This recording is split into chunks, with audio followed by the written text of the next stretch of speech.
S Gaikwad या YouTube चॅनलवरती तुमचं मी स्वागत करतो। तर मित्रांनो, आज आपण एमपीएससी पीवायक्यू बॅचला प्रारंभ करत आहोत। आजचा पहिला चॅप्टर आहे ऐतिहासिक पार्श्वभूमी। तर त्यावर आधारित आजपर्यंतचे सर्व प्रश्न आपण या ठिकाणी पॉलिटिकल अँगलने जे प्रश्न विचारून झालेत ते आपण सर्व या ठिकाणी देणार आहोत। तर पहिला प्रश्न आहे, 1919च्या कायद्यातील त्रुटींची चौकशी करण्यासाठी कोणती कमिटी नियुक्त केली होती? तर हा काल 11 जानेवारी 2026 ला ग्रुप सी पूर्व परीक्षेला विचारलेला प्रश्न आहे। तर या ठिकाणी विचारात घ्यायचा आहे की मागे आपल्या पंतप्रधान नरेंद्र मोदींनी एक्सप्रेस समूहाचे संस्थापक रामनाथ गोयंका यांच्या मेमोरियल लेक्चरमध्ये मॅकॉलेंचा उल्लेख केला होता।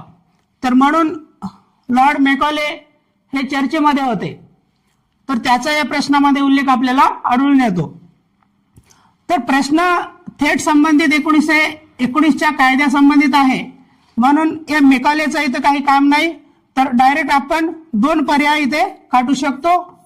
आणि दुसरा म्हणजे महत्वाचा, हंटर कमिटी याचा देखील थेट या 1919च्या कायद्याशी थेट संबंध नाही, कारण 1882 हंटर आयोग होतं, तर ते प्राथमिक शिक्षणासंदर्भामध्ये होतं। आणि दुसरं म्हणजे 1919 13 एप्रिल 1919 ला जे जालियनवाला बाग हत्याकांड झालं, तर त्या निमित्ताने समिती स्थापन केली होती, ती हंटर कमिटी होती। तर म्हणून या हंटर कमिटीचा आणि 1919च्या कायद्याचा काही संबंध नाही, म्हणून हा देखील इथं पर्याय कटतो। दुसरा प्रश्न आहे, या कायद्याशी संबंधित 2 कमिटी होत्या। सायमन आयोगालाच भारतीय वैधानिक आयोग असे देखील म्हणतात। तर भारतीय वैधानिक आयोग या सायमन कमिटीला किंवा सायमन आयोगाला का म्हणतात?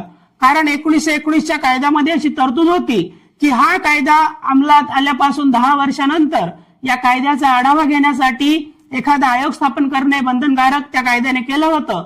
म्हणून 10 वर्षानंतर 2 वर्ष अगोदरच जॉन सायमनच्या अध्यक्षतेखाली 7 सदस्यांचं कमिशन भारतात आलं होतं। तर परंतु येथे थेट प्रश्न काय आहे की चौकशी करण्यासाठी कोणती कमिटी नियुक्त केली असा प्रश्न आहे, म्हणून या ठिकाणी सायमन कमिशन देखील येत नाही। म्हणून या प्रश्नाचं योग्य उत्तर येतं पर्याय क्रमांक 1 फक्त। कारण ही जी मुडीमन कमिटी आहे ती 1924 मध्ये स्थापन करण्यात आली होती, आणि या मुडीमन कमिटीला दुसरं नाव आहे सुधारणा चौकशी समिती असं देखील या मुडीमन समितीला म्हणतात। मुडीमन समितीचं दुसरं नाव सुधारणा चौकशी समिती देखील आहे।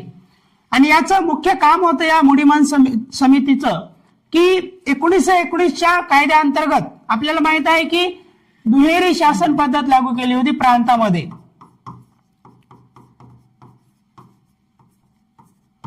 त्यालाच आपण DRK सिस्टम असं म्हणतो, DRK। तर या प्रांतातील दुहेरी शासन पद्धत कशा प्रकारे काम करत आहे याचा आढावा घेण्यासाठी, याची चौकशी करण्यासाठी ही मुडीमन समिती स्थापन करण्यात आली होती। म्हणून या ठिकाणी जेव्हा आयोग आपलं आन्सर की देईल ऑफिशियल, तर त्यामध्ये नक्कीच फक्त याचा आन्सर येईल। पुढे आणखी काही गोष्टी या मॅकॉले बद्दल ध्यानात ठेवा। हा लॉर्ड मॅकॉले 1832 ला भारतात आला, त्याच्यानंतर 1834 ते 38 दरम्यान हा व्हाईसरॉय परिषदेमध्ये सदस्य होता, आणि 1834 लाच भारतातील पहिला लॉ कमिशन जे स्थापन झालं होतं 1833च्या कायद्याअंतर्गत, तर त्याचा अध्यक्ष लॉर्ड मॅकॉलेच होता। त्याच्यानंतर 1835 ला मॅकॉलेचा खलिता आपण त्याला म्हणतो, किंवा minutes of Macaulay on education असं त्याला आपण म्हणतो। तर तो शिक्षणासंदर्भामध्ये जो काही पद्धत त्याने राबवण्याचे नियम सांगितले होते किंवा शिफारशी केल्या होत्या की पाश्चिमात्य शिक्षणाला प्राधान्य द्यावं, इंग्रजीला प्राधान्य द्यावं, आणि त्यानेच लॉर्ड मॅकॉलेनेच झिरपता सिद्धांत सांगितला होता, डाऊनवर्ड फिल्ट्रेशन थेअरी, ज्याच्यामध्ये विशिष्ट वर्गाला तुम्ही शिक्षण द्या, उच्च वर्गाला मुठभर लोकांना शिक्षण द्या, ते शिकतील, आणि त्याच्यानंतर मग ते ऑटोमॅटिकली खालील तळागाळातील लोकांना, समाजाला शिक्षण झिरपत जाईल, असा त्याचा सिद्धांत होता। तो सिद्धांत 1854च्या वुड्सच्या खलित्याने नाकारला आणि सर्वसामान्यांना शिक्षणाच्या शिफारशी केल्या होत्या। आणि दुसरं महत्वाचं, 1853 मध्ये जी खुल्या या 1853च्या कायद्यामध्ये खुल्या स्पर्धेची तरतूद होती, तर त्यासाठी 1854 लॉर्ड मेकॉले समिती देखील स्थापन करण्यात आली होती. तर या 3-4 कारणासाठी लॉर्ड मेकॉले बद्दल तुम्ही आपण माहिती ठेवणं गरजेचं आहे. जोड्या लावा संदर्भात हा प्रश्न आहे. एकीकडे आपल्याला कायदे दिलेले आहेत आणि दुसरीकडे त्या कायद्याचं विशिष्ट वैशिष्ट्य दिलेलं आहे. तर या ठिकाणी आपल्याला माहित आहे की भारतीय सुशासन कायदा, त्यालाच गव्हर्नमेंट ऑफ इंडिया ऍक्ट 1858 असं देखील म्हणतात. तर त्या कायद्याअंतर्गत भारत मंत्रिपदाची निर्मिती करण्यात आली होती. तर ही भारत मंत्रिपदाची निर्मिती का करण्यात आली होती? कारण 1784च्या कायद्याअंतर्गत बोर्ड ऑफ कंट्रोल व कोर्ट ऑफ डायरेक्टर्स, संचालक मंडळ व नियंत्रण मंडळ असं दुहेरी शासनाची व्यवस्था या कायद्याअंतर्गत करण्यात आली होती. तर ही रद्द करून या 1858च्या कायद्याअंतर्गत हे भारत मंत्रिपद निर्माण करण्यात आलं होतं. त्याच्यानंतर अंतर्गत मुस्लिमांना स्वतंत्र मतदारसंघ जाहीर करण्यात आला होता. तर म्हणून बी ची 1 हे योग्य जोडी लागते.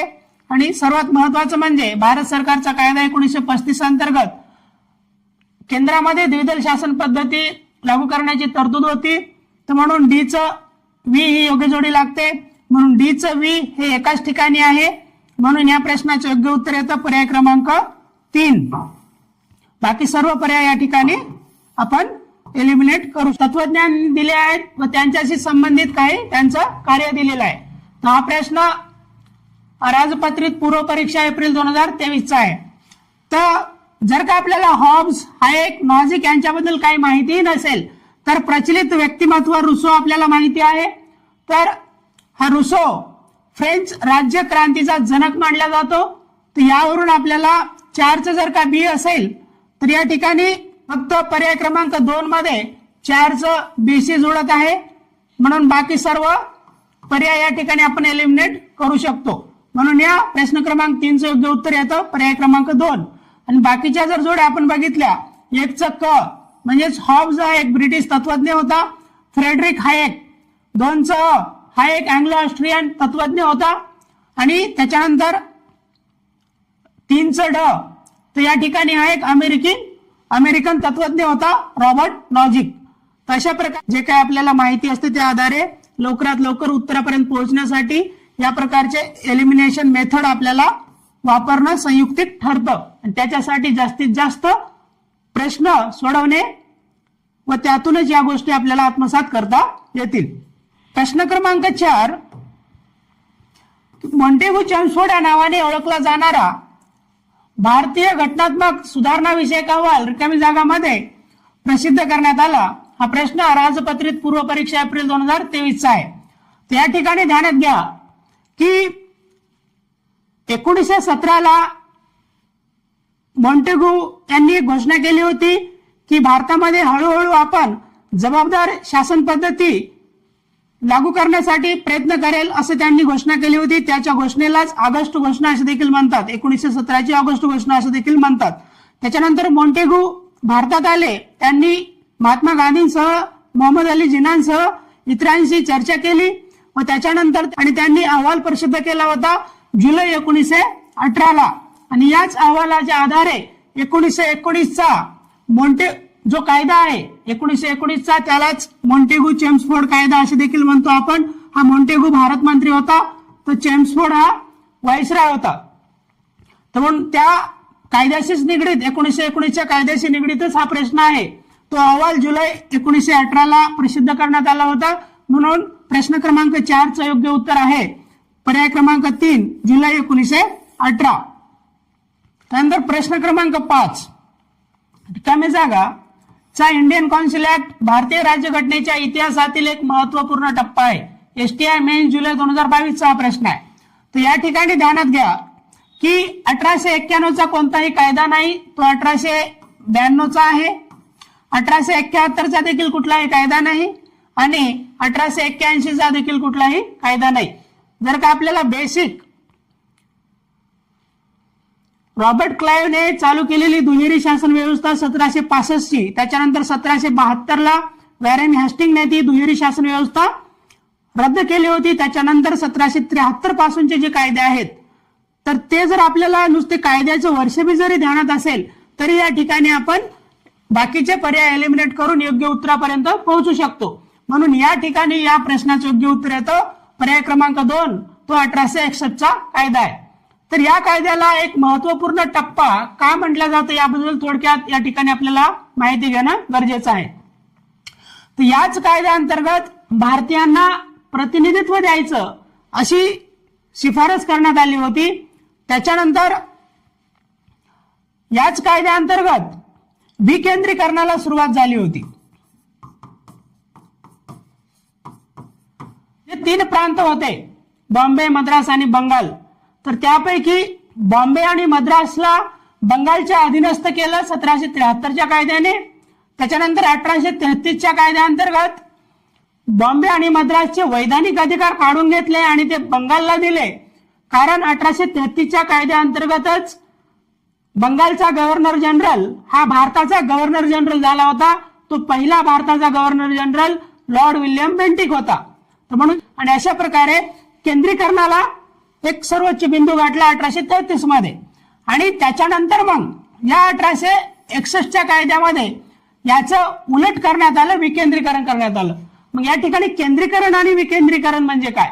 तर केंद्रीकरण म्हणजे ज्या प्रकारे आपल्या इथे केंद्र, राज्य आहे आणि पंचायत राज आहे,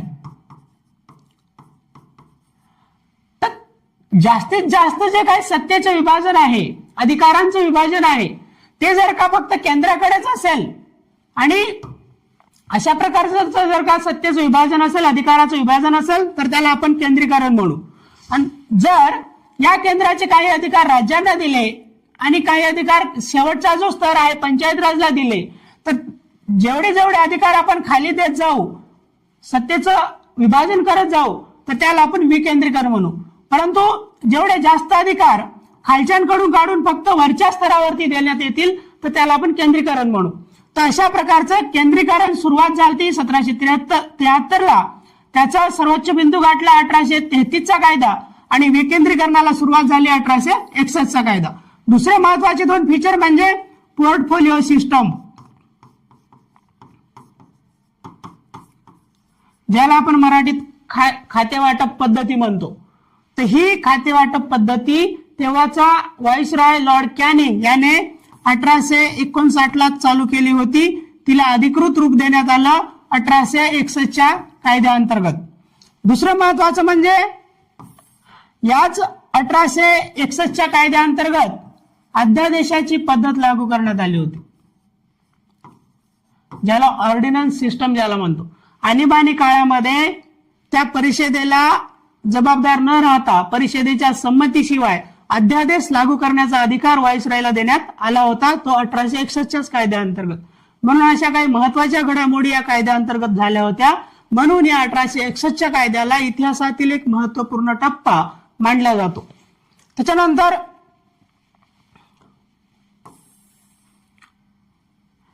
प्रश्न क्रमांक 6, घटनात्मक सुधारणांचा विचार करण्यासाठी सरकारने नोव्हेंबर 1930 मध्ये लंडन येथे गोलमेज परिषद घेण्याचे ठरविले. रिकामी जागा गोलमेज परिषदेनंतर ब्रिटिश सरकारने मार्च 1933 मध्ये नव्या राज्यघटनेची रूपरेषा असलेली श्वेतपत्रिका प्रसिद्ध केली. तर आपल्याला माहित आहे एक बर्कनहेड नावाचा भारत मंत्री होता. त्यांनी 1925ला असं चॅलेंज दिलं होतं भारतीयांना की हे भारतीय लोक सर्वसमावेशक राज्यघटना बनवू शकत नाहीत, अशी त्यांची धारणा होती लॉर्ड बर्कनहेड यांची. तर ते चॅलेंज म्हणून स्वीकारण्यात आलं. त्याच्यानंतर त्यांनी सायमन कमिशन आलं. सायमन कमिशन मध्ये कोणताही भारतीय सदस्य नव्हता, म्हणून गो बॅक सायमनचे नारे देण्यात आले होते. त्याच्यानंतर ते चॅलेंज स्वीकारलं भारतीयांनी. त्याच्यासाठी समिती स्थापन करण्यात आली होती मोतीलाल नेहरूच्या अध्यक्षतेखाली. त्याला आपण जो अहवाल जो त्यांनी सादर केला त्याला नेहरू रिपोर्ट म्हणतो आपण. आणि त्याच्यानंतर 1930 ते 32 दरम्यान महत्वाच्या 3 गोलमेज परिषदा झाल्या होत्या, त्याला आपण राऊंड टेबल कॉन्फरन्सेस असं देखील म्हणतो. आणि त्या 3ऱ्या गोलमेज परिषदेनंतर येथे ही जे श्वेतपत्रिका आहे ती 3ऱ्या गोलमेज परिषदेमध्ये जाहीर करण्यात आली होती. आणि त्याच्यानंतर त्याला विरोध केला होता काँग्रेसने आणि नंतर संयुक्त समिती स्थापन करण्यात आली आणि त्या समितीच्या अहवालाच्या आधारे 1935चा कायदा वगैरे तयार करण्यात आला होता. तर या ठिकाणी 6/4 तर हे पर्याय असे एलिमिनेट होतात, कारण एकूण राऊंड टेबल कॉन्फरन्स किंवा गोलमेज परिषदा फक्त 3च झाल्या होत्या आणि या तिसऱ्या गोलमेज परिषदेमध्ये ही श्वेतपत्रिका प्रसिद्ध करण्यात आली होती. म्हणून या प्रश्नाचे योग्य उत्तर येतं पर्याय क्रमांक 3. त्यानंतर प्रश्न क्रमांक 7, भारतीय राज्यघटनेमध्ये केंद्र आणि घटक राज्ये यांच्यात जी अधिकार विभागणी करण्यात आली आहे त्याची पायाभरणी खालीलपैकी कशात दिसून येते. तर आपल्याला हे जे काही अधिकार विभागणी आहे, सध्याच्या संविधानामध्ये 7th शेड्यूल आहे, सेपरेशन ऑफ पॉवर, ज्याला अधिकार विभागणी म्हणतो, सत्तेचे विभाजन. त्याच प्रकारे 1935चा कायदा होता, त्याच्यामध्ये केंद्र सूची किंवा संघराज्य सूची, प्रांत सूची व समवर्ती सूची अशा प्रकारे अधिकारांची विभागणी करण्यात आली होती 1935च्या कायद्याअंतर्गत. म्हणून या ठिकाणी या प्रश्नाचे योग्य उत्तर येतं पर्याय क्रमांक 3, गव्हर्नमेंट ऑफ इंडिया ऍक्ट 1935 अंतर्गत. इथं दुसऱ्या काही महत्वाच्या गोष्टी ध्यानात ठेवायच्या आहेत की मोर्ले मिंटो सुधारणा कायदा 1909 या अंतर्गत मुस्लिमांना स्वतंत्र मतदारसंघ जाहीर करण्यात आला होता आणि मिंटो यांना भारतीय स्वतंत्र मतदारसंघाचे जनक म्हटले जाते. आणि दुसरं महत्वाचं 1919च्या कायद्यालाच मॉन्टेग्यू चेम्सफोर्ड कायदा असे देखील म्हणतात. त्या अंतर्गत पहिल्यांदा थेट निवडणुका द्विसदनवादाला या द्विसदनवादाची तरतूद होती आणि प्रांतांमध्ये दुहेरी शासन व्यवस्था, त्याला DRK म्हणतात, त्याची देखील तरतूद होती. आणि दुसरं म्हणजे हा भारतीय स्वातंत्र्याचा कायदा, याच्यासाठी एक शब्द ध्यानात ठेवा, जबाबदार शासन पद्धती, रिस्पॉन्सिबल गव्हर्नमेंट. तर याच्या आपण जेव्हा भारत फाळणी झाली आणि भारत स्वातंत्र्य कायद्याअंतर्गत आपल्याला स्वातंत्र्य प्राप्त झालं, तर या 1947च्या अंतर्गत खऱ्या अर्थाने आपल्याला जबाबदार शासन पद्धती मिळाली आहे. तर यासाठी याच्याबद्दल तेवढाच पॉइंट इथं ध्यानात ठेवायचा. त्याच्यावर पुढे प्रश्न आहे. पुढे प्रश्न क्रमांक 8, भारतीय राज्यघटनेच्या इतिहासातील रिकामी जागा हा महत्वाचा टप्पा आहे. तर वरच आपण एक प्रश्न बघितला, सेम प्रश्न रिपीट झालेला आहे, 2022चा PSI मेन जुलै 2022चा प्रश्न. तर या ठिकाणी 1857चा असा कुठलाही कायदा नाही. 1857चा उठाव होता, तो 1858ला कायदा आला. त्या 1858च्या कायद्याला सुशासन कायदा, गुड गव्हर्नन्स ऍक्ट असे देखील म्हणतात. आणि 1999 असाही कुठला कायदा नाही, 1909चा आहे, 1919चा आहे आणि 1936चा देखील कुठेही कायदा नाही, 1935चा कायदा आहे. तर म्हणून एक जनरल माहिती जरी आपल्याला असेल, बेसिक माहिती जरी असेल, कधी कधी आपल्याला त्या बेसिक माहितीच्या आधारे हे अशा प्रकारे ऑप्शन एलिमिनेट करून उत्तरापर्यंत पोहोचता येतं. वरचा देखील प्रश्न आपण बघितला, तेथे देखील तिन्ही कायदे, तिन्ही जे वर्ष दिले होते त्याचा कुठलाही थेट कुठल्याही कायद्याशी संबंध नव्हता वर्षाचा. या ठिकाणी या प्रश्नाचं योग्य उत्तर येतं इंडियन काउन्सिल ऍक्ट 1861. प्रश्न क्रमांक 9, भारत सरकार कायदा 1935 बाबत खालील कोणते विधान चुकीचे आहे. प्रश्न वाचताना व्यवस्थित वाचायचा आहे आणि आपल्याला प्रश्नामध्ये काय विचारलं आहे, चुकीचं निवडायचं विचारलेलं आहे की बरोबर आहे ते निवडायचं आहे. त्याला अगोदर पेपरमध्ये असं टिक मार्क करून घ्यायचं, जेणेकरून आपल्याला कीवर्ड ध्यानात राहतो आणि त्याच्या आधारे लवकरात लवकर आयडेंटिफाय करणं आपल्याला सोपं जातं. हा प्रश्न आहे राज्यसेवा मुख्य 2020चा प्रश्न.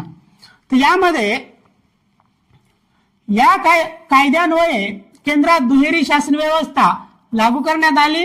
तर हो, 1919च्या कायद्याअंतर्गत प्रांतांमध्ये दुहेरी शासन व्यवस्था लागू करण्याची तरतूद होती, परंतु 1935च्या कायद्याने ती प्रांतातील दुहेरी शासन व्यवस्था रद्द करण्यात आली आणि प्रांतांना स्वायत्तता देण्यात आली, प्रोव्हिन्शियल ऑटोनॉमी त्याला आपण म्हणतो.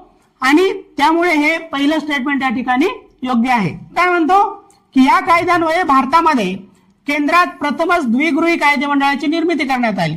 तर या ठिकाणी हे चुकीचं आहे, कारण पहिल्यांदा द्विगृही कायदे मंडळाची जी काही निर्मिती आहे ती 1919च्या कायद्याअंतर्गतच करण्यात आली होती. त्याला द्विसदन वाद असं म्हणतात. तो पहिल्यांदा 1919च्या कायद्याअंतर्गत होता, ना की 1935च्या. म्हणून दुसरा पर्याय या ठिकाणी चुकीचा आहे. तर पुढे आपण बाकीचे पर्याय बघू. आपल्याला उत्तर भेटलंय, हे चुकीचं निवडायचं होतं, म्हणून या ठिकाणी योग्य उत्तर येतं पर्याय क्रमांक 2. परंतु पुढे आपण दोन्ही पर्याय तपासून पाहू की या कायद्यान्वये प्रांतामधील दुहेरी शासन व्यवस्था रद्द करण्यात आली. तर हो, तिसरा पर्याय बरोबर आहे. कारण 1919च्या कायद्याअंतर्गत प्रांतांमध्ये दुहेरी शासन व्यवस्था चालू केल्या होती. ती 1935च्या कायद्याने रद्द करण्यात आली आणि ती प्रांतातील दुहेरी शासन व्यवस्था 1935च्या कायद्याने केंद्रात लागू करण्याची तरतूद होती.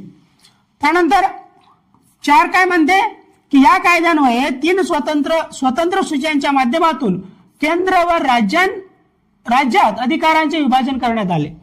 तर आताच आपण वर प्रश्न बघितला की कशा प्रकारे प्रश्न रिपीट होतो. हाच जे वाक्य आहे पर्याय क्रमांक 4, तर यालाच उचलून सेपरेट प्रश्न विचारण्यात आला.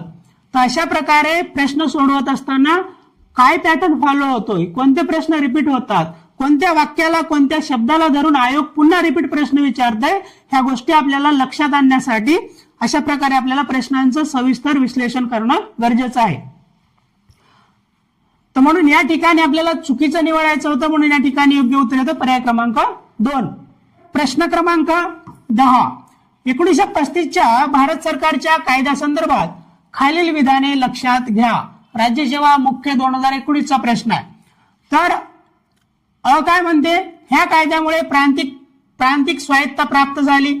तर हो, प्रांतातील दुहेरी शासन व्यवस्था रद्द केली आणि प्रांतिक स्वायत्ता दिली, म्हणून हा जो स्टेटमेंट आहे बरोबर आहे. त्यानंतर ब काय म्हणतो, फेडरल कोर्टाची स्थापना या कायद्यानुसार झाली. हो, 1935च्या कायद्याअंतर्गत फेडरल कोर्ट स्थापन करण्याची तरतूद होती आणि आजच्या संविधानातील जे आपले सर्वोच्च न्यायालय आहे, सर्वोच्च सुप्रीम कोर्ट आहे, तर त्या सुप्रीम कोर्टाने, आजच्या सुप्रीम कोर्टाने 1935च्या कायद्याअंतर्गत स्थापन झालेल्या फेडरल कोर्टाची जागा घेतलेली आहे, म्हणून ब स्टेटमेंट देखील बरोबर आहे. क स्टेटमेंट काय म्हणते, रिझर्व्ह बँकेची स्थापना या कायद्यानुसार झाली.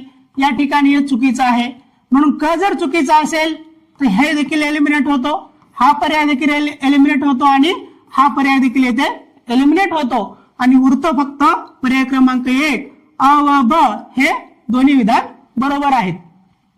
आणि आपल्याला विचारलं होतं की कोणते विधान बरोबर आहे, तर म्हणून या प्रश्नाचे योग्य उत्तर येतं पर्याय क्रमांक 1. या ठिकाणी ध्यानात ठेवा, आरबीआय ऍक्ट 1934 अंतर्गत 1 एप्रिल 1935 ला आरबीआयची स्थापना झालेली आहे. या 1935च्या कायद्याअंतर्गत आरबीआय स्थापनेची फक्त तरतूद होती, परंतु 1935च्या कायद्याने आरबीआयची स्थापना झाली नाही. आरबीआय स्थापनेसाठी स्वतंत्र कायदा, तो कायदा 1934चा होता आणि त्या 1934च्या आरबीआय कायद्याअंतर्गत 1 एप्रिल 1935 ला आरबीआयची स्थापना झाली. म्हणून या ठिकाणी क हा स्टेटमेंट चुकीचं होतं, म्हणून बाकी आपण एलिमिनेट केले तिन्ही पर्याय आणि आपल्या उत्तरापर्यंत पोहोचलो आपण. योग्य उत्तर आहे पर्याय क्रमांक 1, अ व ब दोन्ही बरोबर आहेत.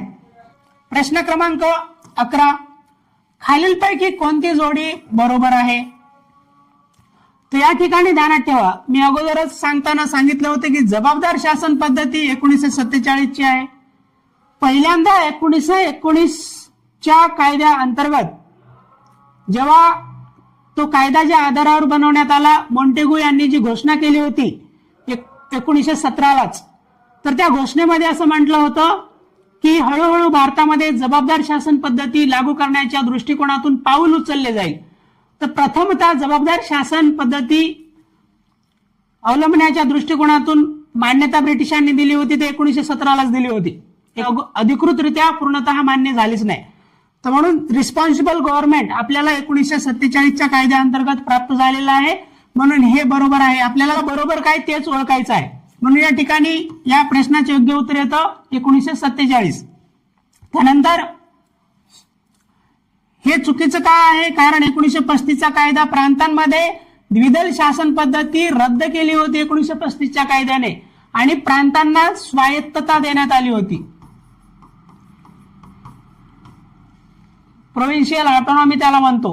ही द्विदल शासन पद्धती रद्द करून स्वायत्तता दिली म्हणून हे या ठिकाणी चुकीचं आहे. त्यानंतर 1919चा कायदा प्रांतिक स्वायत्तता हे चुकीचं आहे. हे पहा 1919 वरचं खाली आणि खालचं वरी आदला बदल करून येथे विचारलेला आहे म्हणून दोन्ही चुकीचे आहेत. 1919च्या कायद्याने प्रांतात द्विदल शासन पद्धती होती आणि 1935च्या कायद्याने प्रांतांना स्वायत्तता दिली होती. जे पर्याय क्रमांक 4 या प्रश्नाचे योग्य उत्तर आहे. त्यानंतर प्रश्न क्रमांक 12. 15 ऑगस्ट 1943 पर्यंत सुधारित भारत सरकार कायदा 1935 अंतर्गत भाग, विभाग आणि परिशिष्टे होती. रिकामी जागा या ठिकाणी विचारले आपल्याला. तर एएसओ मुख्य 2018चा हा प्रश्न आहे. तर या ठिकाणी ध्यानात ठेवा की 1935च्या कायद्याअंतर्गत 14 भाग होते, 321 कलमे होते व 10 परिशिष्टे होते. म्हणून या प्रश्नाचे योग्य उत्तर येतं पर्याय क्रमांक 2. बाकी सर्व आकडे या ठिकाणी चुकीचे आहेत. प्रश्न क्रमांक 13. 1935च्या कायद्यातील पुढीलपैकी कोणत्या तरतुदी अंमलात आल्या नाहीत? ऍग्री पूर्व 2018चा प्रश्न आहे. तर काय अंमलात आलं नाही ते विचारलेलं आहे. म्हणून प्रश्न वाचताना स्पष्टपणे वाचा, कीवर्ड लक्षात ठेवा आणि त्याला तिथेच लवकर मार्क करून ठेवा आणि पुढे प्रश्न वाचायला सुरुवात करा. तर या ठिकाणी पहा, भारत मंडळ रद्द करण्यात आलं. हो, रद्द करण्यात आलं होतं. आणि त्यानंतर प्रांतीय स्वायत्तता तर देण्यात आली होती म्हणून ड आणि अ या ठिकाणी येत नाही.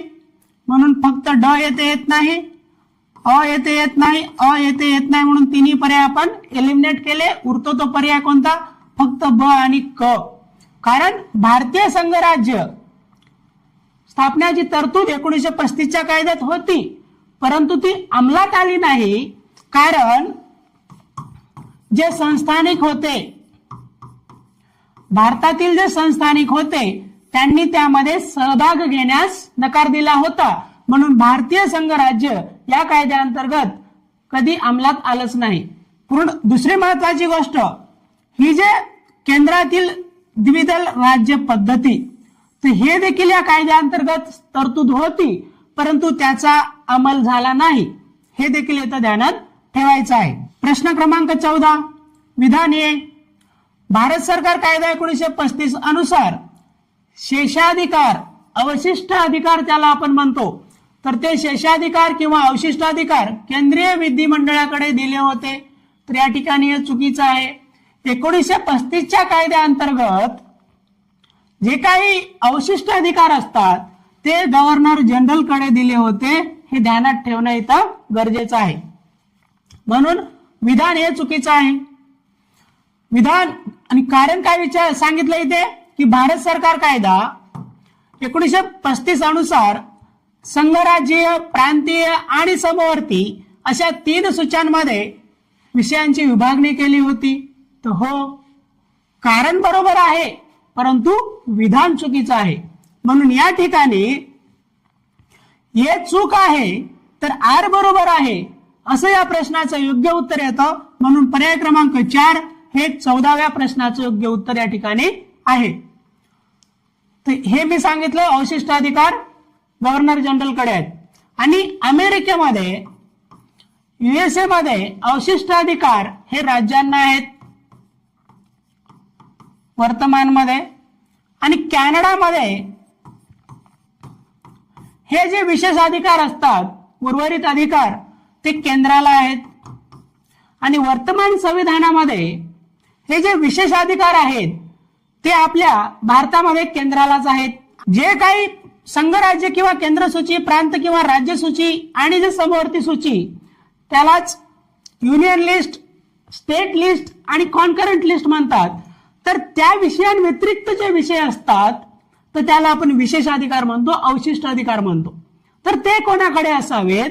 तर ते वर्तमान संविधानानुसार आपल्या भारतामध्ये केंद्राकडे आहेत आणि 1935च्या कायद्यानुसार ते गव्हर्नर जनरलकडे होते, ते केंद्रीय विधिमंडळाकडे नव्हते. तर या ठिकाणी हे ध्यानात ठेवणं गरजेचं आहे. पुढे 15, खालीलपैकी कोणते विधान चुकीचे आहे? राज्यसेवा मुख्य 2017चा हा प्रश्न आहे. तर या ठिकाणी स्टेटमेंट 1 काय म्हणतो की 1919चा गव्हर्नमेंट ऑफ इंडिया ऍक्ट हा मॉन्टेगू चेम्सफोर्ड अहवालावर आधारित आहे.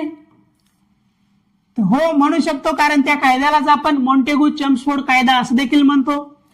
पुढे पाहू 2 नंबर, 1935चा गव्हर्नमेंट ऑफ इंडिया ऍक्ट अन्वये भारतीय विधानमंडळ हे द्विगृहात्मक विधानमंडळाच्या रचनेत रूपांतरित झाले का नाही झाले ते आपण पुढे पाहू. चुकीचं आपल्याला निवडायचं आहे. बाकीचे 2 स्टेटमेंट आधी वाचू.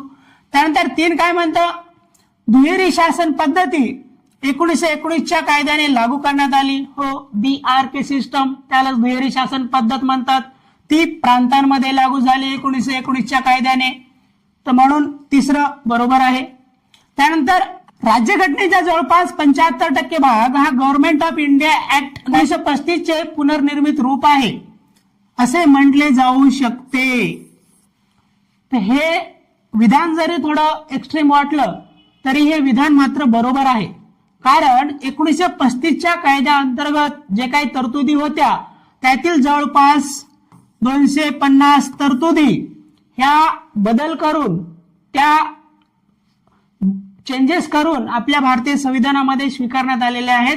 म्हणून आपण म्हणू शकतो की जशास तसं कॉपी नाही, ते पुनर्निर्मित रूप आहे. एक टीका केली जाते भारतीय संविधानावरती की ते 1935च्या कायद्याचं कॉपी पेस्ट आहे असं म्हटलं जातं, परंतु ते सारासार चुकीचं आहे. डॉक्टर बाबासाहेब आंबेडकरांनी संविधान सभेमध्ये अभिमानाने सांगितलं की आपण जे काही भाग आपण 1935चा कायदा असो किंवा जगातील इतर देशाच्या राज्यघटना असो तर त्यांचा अभ्यास करून आपण जे काही निवडलं आहे तर त्यांच्यातील दोष दूर करून आपण त्या गोष्टी पुनर्निर्मित करून आपण त्या आत्मसात केल्या आहेत.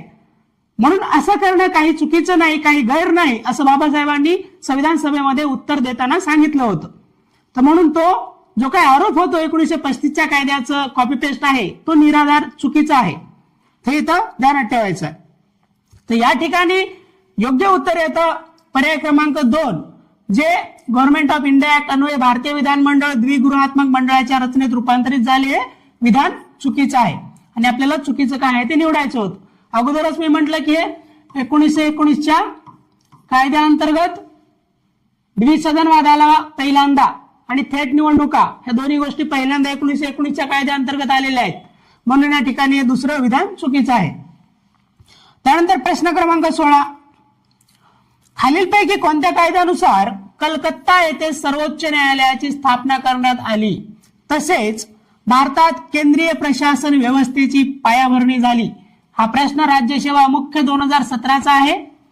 तर या ठिकाणी आपल्याला माहिती आहे की 1772ला ती दुहेरी पद्धत रद्द केली रॉबर्ट क्लाइव्हची वॅरन हेस्टिंगने आणि त्याच्यानंतर 1773 पासून या कायदे निर्मितीच्या माध्यमातून कंपनीवरती नियंत्रण ठेवायला सुरुवात झाली आणि तिथून पुढे या भारतात केंद्रीय प्रशासन व्यवस्थेची पायाभरणी झाली.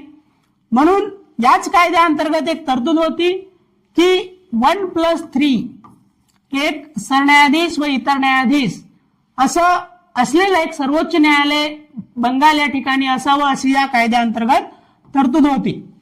तर म्हणून या ठिकाणी या प्रश्नाचं योग्य उत्तर येतं पर्याय क्रमांक 4, दॅट इज 1773चा रेग्युलेटिंग ऍक्ट. हे इथं ध्यानात ठेवणं गरजेचं आहे. 1784ची दुहेरी शासन पद्धती, बोर्ड ऑफ डायरेक्टर व बोर्ड ऑफ कंट्रोल हे या माध्यमातून दुहेरी शासन पद्धती 1784च्या कायद्याअंतर्गत आली होती. तर ही डायरेक्टर आणि बोर्ड ऑफ कंट्रोल तर यांना रद्द केलं 1858च्या कायद्याने आणि या ठिकाणी भारत मंत्री हे पद निर्माण करण्यात आलं होतं. तर हे काही महत्वाच्या गोष्टी ध्यानात ठेवायच्या. त्यानंतर 1833चा कायदा, बंगालचा गव्हर्नर जनरल हा भारताचा गव्हर्नर जनरल झाला, असा पहिला होता लॉर्ड विल्यम बेंटिक. त्याच्यानंतर याच कायद्याअंतर्गत 1813ला भारतातील कंपनीची मक्तेदारी रद्द करण्यात आली होती, परंतु 1833च्या कायद्याने चहा व चीनची राहिलेली मक्तेदारी रद्द करण्यात आली. तर याच 1833च्या कायद्याअंतर्गत लॉ कमिशन स्थापनेची तरतूद होती. पुढे 1834ला देशातील पहिले लॉ कमिशन स्थापन करण्यात आले. त्याचे अध्यक्ष होते लॉर्ड मेकॉले. आताच्या वर्तमान 1 सप्टेंबर 2024ला 23वे लॉ कमिशन स्थापन करण्यात आले.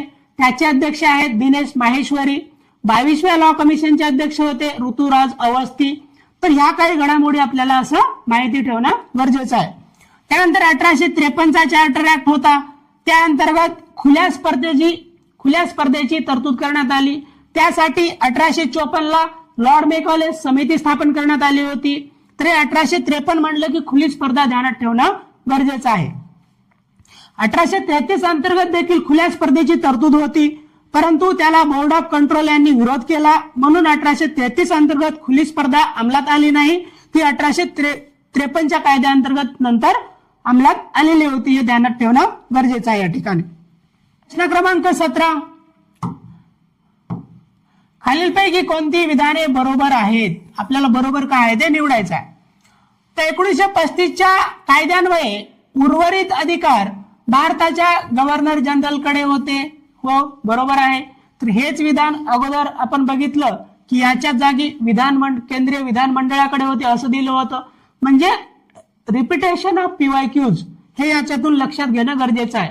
म्हणून याला आपण अवॉइड करू शकत नाही. आपला सिलेबस, आपले PYQ आणि एक सर्वोत्तम सोर्स आणि नंतर टेस्टची प्रॅक्टिस, तर ह्या 3-4 गोष्टी जर आपण नियमितप्रमाणे केल्या तर आपल्याला त्या पर्टिक्युलर विषयामध्ये मार्क आल्याशिवाय राहणार नाहीत. हा प्रश्न राज्यसेवा पूर्व 2016चा आहे. पहिलं विधान बरोबर आहे. दुसरं काय म्हणतंय? अमेरिकेत उर्वरित अधिकार हे राज्यांकडे आहेत. हो, अगोदरच मी सांगितलं होतं. तर हे विधान देखील बरोबर आहे. आपल्याला बरोबर काय ते निवडायचं आहे. कॅनडामध्ये उर्वरित अधिकार प्रांतांना आहेत. येतो आयोगानं गेम केला. तर या ठिकाणी प्रांत नसून केंद्र असायला पाहिजे होतं, कारण कॅनडामध्ये उर्वरित अधिकार केंद्राकडे आहेत. म्हणून या ठिकाणी क हे स्टेटमेंट आहे हे चुकीचं आहे. जर क चुकीचं आहे तर हे देखील पर्याय जातो, हा देखील पर्याय इथे एलिमिनेट होतो आणि हा देखील पर्याय इथं एलिमिनेट होतो. उरतो पर्याय क्रमांक फक्त 1. तर अशा प्रकारे आपण या टेक्निक्स आत्मसात केल्या पाहिजे. स्पर्धा परीक्षेमध्ये GS चे प्रश्न सोडवत असताना हे ध्यानात ठेवणं गरजेचं आहे. प्रश्न क्रमांक 18. गव्हर्नमेंट ऑफ इंडिया ऍक्ट 1935 मधील खालील तरतुदी विचारात घ्या. आणि यामध्ये आपल्याला काय म्हटलंय? विधान 1 काय म्हणतं की या कायद्यान्वये केवळ मुस्लिमांसाठीच नव्हे तर सिख, भारतीय, ख्रिश्चन, अँग्लो इंडियन यांच्यासाठीही स्वतंत्र प्रतिनिधित्व प्रदान करण्यात आले. तर ठीक आहे, आपण पाहू पुढे. तर दुसरे विधान काय म्हणते? शेषाधिकार एक केंद्र शासनाकडे सोपविले. पुन्हा हे स्टेटमेंट 3 बार रिपीट झालेलं आहे.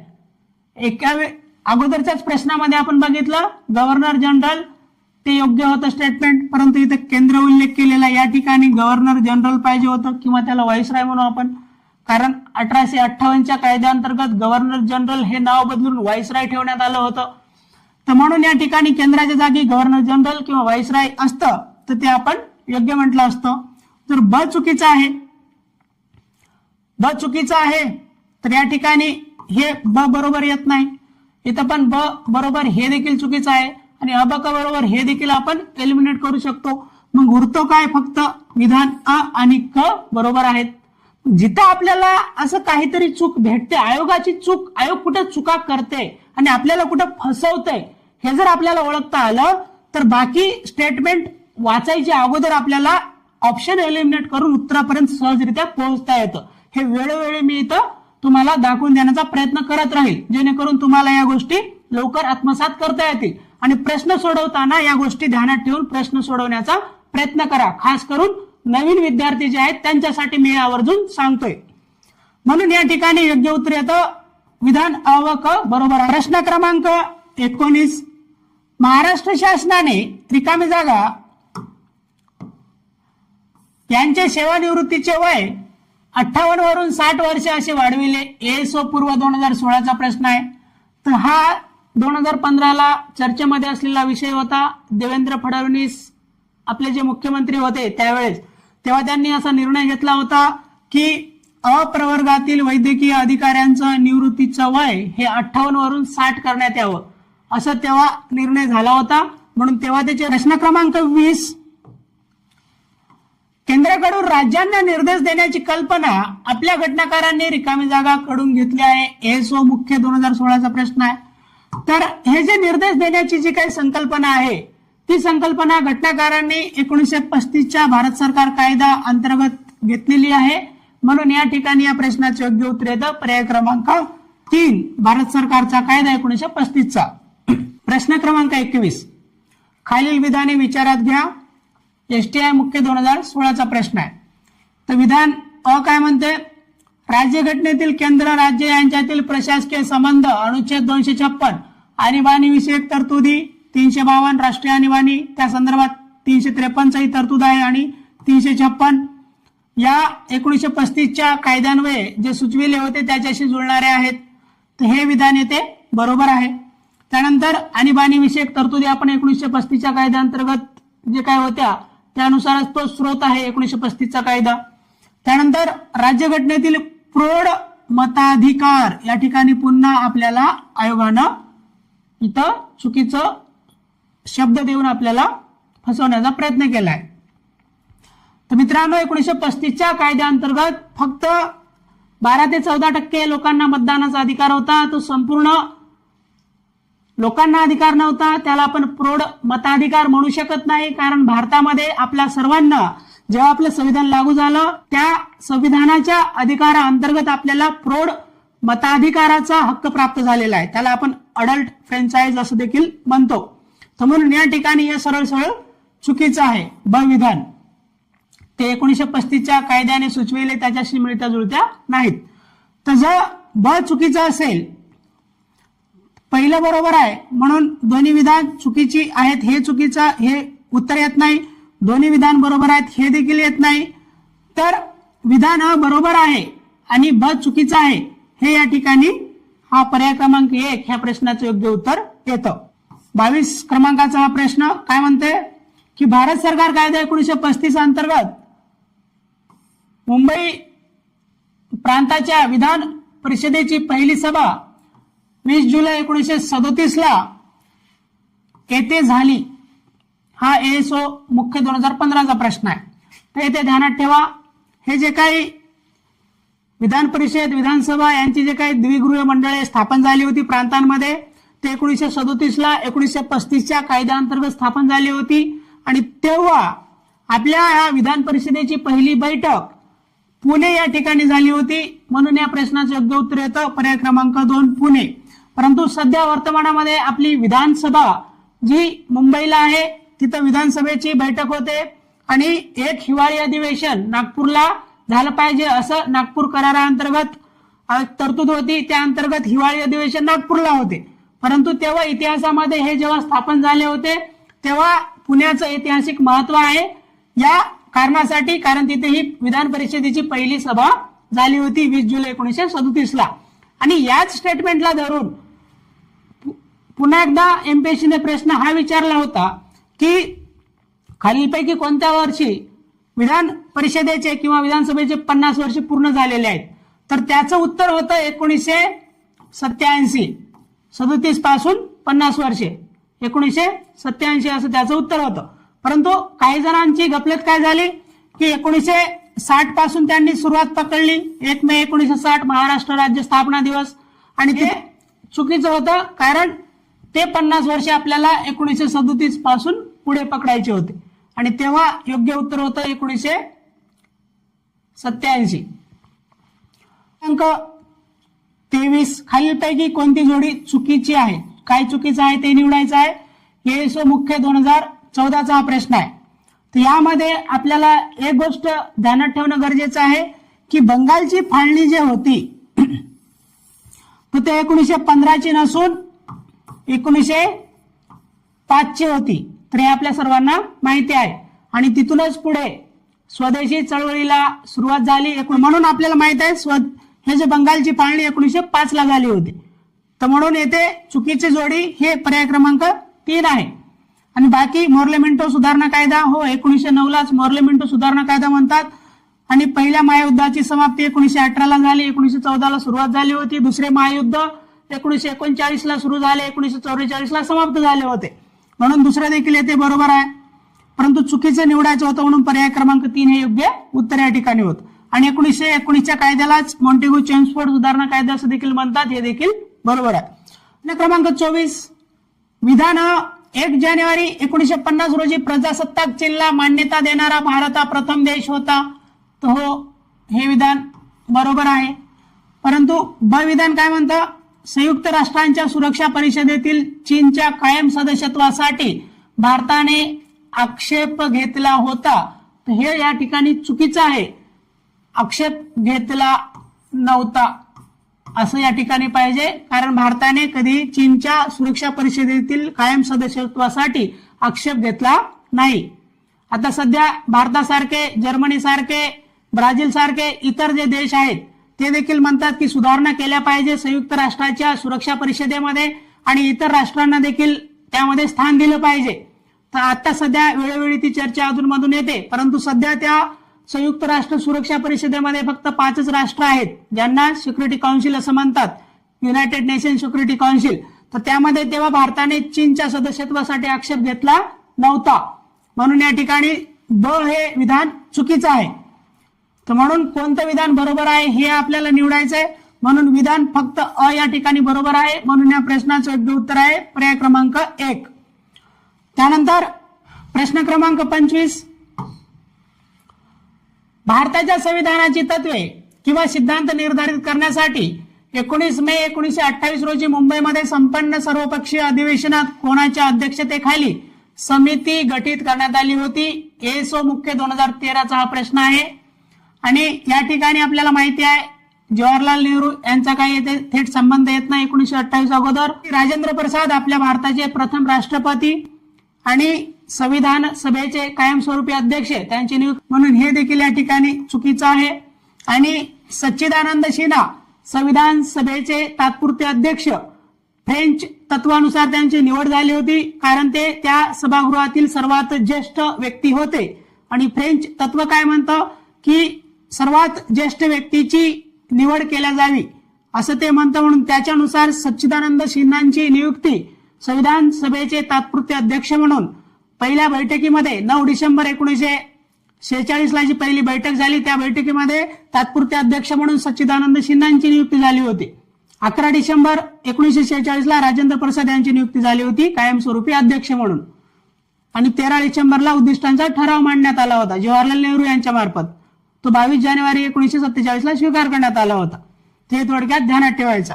तर या ठिकाणी जे काही समिती होती संविधानाचे तत्वे सिद्धांत निर्धारित करण्यासाठी, तर ती पंडित मोतीलाल नेहरू यांच्या अध्यक्षतेखाली गठीत केलेल्या समितीने ती गठीत केली होती. त्याचे अध्यक्ष होते पंडित मोतीलाल नेहरू. तर म्हणून या प्रश्नाचे योग्य उत्तर येतं पर्याय क्रमांक 3.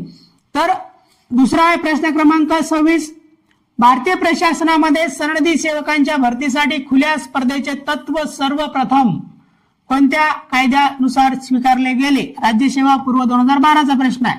तर अगोदरच आपण याबद्दल पण सांगितलं होतं की चार्टर ऍक्ट 1853 अंतर्गत पहिल्यांदा खुल्या स्पर्धेचे तत्व हे स्वीकारले गेले होते. या ठिकाणी ध्यानात ठेवा योग्य उत्तर हे पर्याय क्रमांक 2 आहे. परंतु 1833 अंतर्गत देखील खुल्या स्पर्धेच्या तत्वाची तरतूद करण्यात आली होती, परंतु त्याला बोर्ड ऑफ कंट्रोलनी विरोध केला आणि त्यामुळे ती तरतूद अंमलात आली नाही. आणि नंतर पुढे चालून 1953च्या कायद्याअंतर्गत ही खुल्या स्पर्धेचे तत्व सर्वप्रथम स्वीकारलं गेलं होतं. प्रश्न क्रमांक 27, 1935च्या भारत सरकार कायद्यात कशाची तरतूद होती? राज्यसेवा मुख्य 2012चा हा प्रश्न आहे. तर प्रौढ मताधिकार हे चुकीचं आहे आणि याच शब्दाला धरून वर स्टेटमेंट देऊन एक प्रश्न विचारण्यात आला, म्हणून वेळोवेळी पीवायक्यू एमपीएससी रिपीटेड करते, म्हणून पीवायक्यूचं महत्व खूप जास्त आहे. जीएस मध्ये आपल्याला जास्तीत जास्त मार्क मिळवायचे असतील तर आपल्याला पीवायक्यू हे फक्त सोडवून नाही चालणार, तर त्या अंतर्गत दिलेले 4 पर्याय आपल्याला विस्तारितपणे त्यांची माहिती घ्यावी लागेल, त्यांचं विश्लेषण करावे लागेल. कारण कुठला तरी पर्याय किंवा कुठलं तरी त्याच प्रश्नातलं स्टेटमेंट आपल्याला वेळोवेळी रिपीट होताना दिसत आहेत आणि ते सर्व इथून पुढे पण सर्व प्रश्नांमध्ये त्या गोष्टी दिसून येतील आपल्याला. तर म्हणून प्रौढ मताधिकार हे चुकीचं आहे. कोणती तरतूद होती हे विचारलेलं आहे. साम्राज्याअंतर्गत शासनाधिकार हे चुकीचं आहे. डॉमिनियन स्टेटस त्याला म्हणतात. त्यानंतर सापेक्ष स्वायत्ता असं कुठलाही शब्द नव्हता. त्या ठिकाणी प्रांतिक स्वायत्ता हे या ठिकाणी याचं योग्य उत्तर येतं. त्यालाच प्रोव्हिन्शियल ऑटोनॉमी जी 1919च्या कायद्याअंतर्गत प्रांतांमध्ये दुहेरी शासन व्यवस्था लागू केली होती, DRK सिस्टम. त्या अंतर्गत एक सोपीव व राखीव, ट्रान्सफर अँड रिझर्व असं विषयांची विभागणी करण्यात आली होती. सोपीव मध्ये एखादा मंत्री व्हाईसरायचा त्या परिषदेला जबाबदार राहून ते विषय हाताळायचे, त्याला ट्रान्सफर सब्जेक्ट म्हणलं, सोपीव खाते म्हणलं. आणि राखीव खाते हे व्हाईसराय कडून त्या परिषदेला जबाबदार न राहता हाताळायचे, त्या विषयांना म्हटलं रिझर्व सब्जेक्ट्स किंवा राखीव विषय. तर अशा प्रकारे त्या DRK दुहेरी शासन पद्धतीमध्ये अशी विभागणी करण्यात आली होती विषयांची प्रांतांमध्ये. परंतु 1935च्या कायद्याअंतर्गत ही जे प्रांतातील दुहेरी शासन पद्धती होती DRK सिस्टम ती 1935च्या कायद्याने प्रांतामध्ये रद्द केली आणि प्रांतांना स्वायत्ता दिली. आणि प्रांतातली दुहेरी शासन व्यवस्था 1935च्या कायद्याने रद्द करून ती केंद्रात आणण्यासाठी तरतूद केली होती. तर ती केंद्रामध्ये मग सेम केंद्रामधील विषयांची विभागणी करण्याची तरतूद होती सोपीव आणि राखीव खात्यामध्ये 1935च्या कायद्याअंतर्गत. म्हणून या ठिकाणी प्रांतिक स्वायत्ता हे या ठिकाणी याचं योग्य उत्तर येते, हे ध्यानात ठेवा. प्रश्न क्रमांक 28, ब्रिटिश काळात स्वतंत्र निर्वाचन आयोगाची तरतूद कोणत्या सुधारणा कायद्यात होती? तर राज्यसेवा मुख्य 2012चा हा प्रश्न आहे. तर त्यावेळेस आयोगाच्या फायनल कीनुसार या प्रश्नाचं योग्य उत्तर होतं पर्याय क्रमांक 3, 1909चा मोर्ले मिंटो सुधारणा कायदा. तर अशा प्रकारे आपण एकूण 28 प्रश्न ऐतिहासिक पार्श्वभूमीवर आधारित बघितले.